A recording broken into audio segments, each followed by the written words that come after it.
آج کی حدیث مبارکہ جو آپ لوگوں کے سامنے تلاوت کی،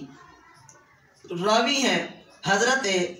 زید بن ارقم رضی اللہ تعالی عنہ۔ نبی علیہ السلام سے نقل فرماتے ہیں کہ آپ علیہ السلام نے فرمایا فَإِذَا أَتَى أَحَدُكُمُ الْخَلَاءَ فَلْيَقُلْ أَعُوذُ بِاللَّهِ مِنَ الْخُبُثِ وَالْخَبَائِثِ، کہ جب تم میں سے کوئی واش روم میں جائے، بیت الخلاء میں جائے اور اپنی قضاء حاجت کے لیے کہیں بھی بیٹھے تو وہ پڑھ لے، پوری دعا یوں ہے اللہم انی اعوذ بک من الخبث والخبائث۔ خبائث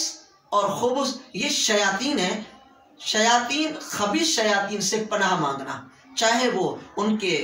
مرد ہوں شیاطین کے یا شیاطین کی عورتیں ہوں، ان سے پناہ مانگنا۔ یہ دعا کے اندر گویا کہ بندہ پناہ مانگ رہا ہے اللہ کہ میں اپنے صدر کو کھول رہا ہوں تو اللہ ان کی خرافات سے، ان کی شرارتوں سے مجھے محفوظ رکھ، مجھے پناہ دے، مجھے بچا لے۔ آپ صلی اللہ علیہ وسلم کے دور میں ایک صاحب کا پتہ چلا کہ اس کا انتقال ہو گیا ہے۔ بعد میں پتہ چلا کہ انتقال شیاطین کی وجہ سے ہے، کہ شیاطین نے آواز نہیں دی کہ ہم نے اسے قتل کر دیا ہے، ہم نے اسے مار دیا ہے، کیونکہ ان جگہوں پہ یہ شیاطین واش روم میں گندی جگہوں پہ ہوا کرتے ہیں۔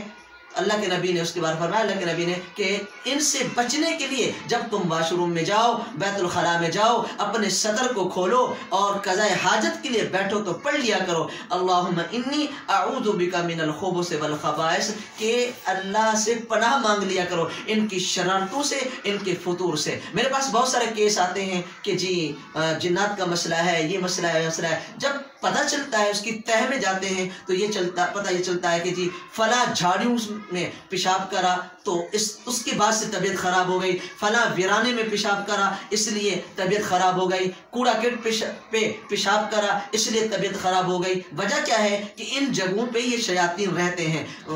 واش روموں میں، جنگلوں میں، جھاڑوں میں، کھلے میدانوں میں، پرانے گھروں میں یہ شیاطین رہتے ہیں، یہ جنات رہتے ہیں۔ اسی طرح کچرے کی جگہوں پہ رہتے ہیں، وہاں جب آدمی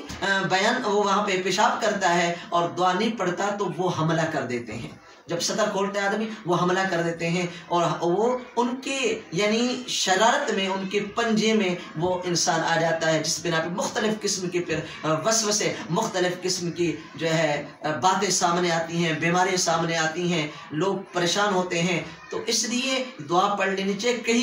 کہیں بھی ہو دعا پڑھ لینی چاہیے۔ دعا پڑھنے سے یہ ہے کہ اللہ ان کی شرارت سے، اللہ ان کے جو ہے جال سے اللہ محفوظ فرماتے ہیں۔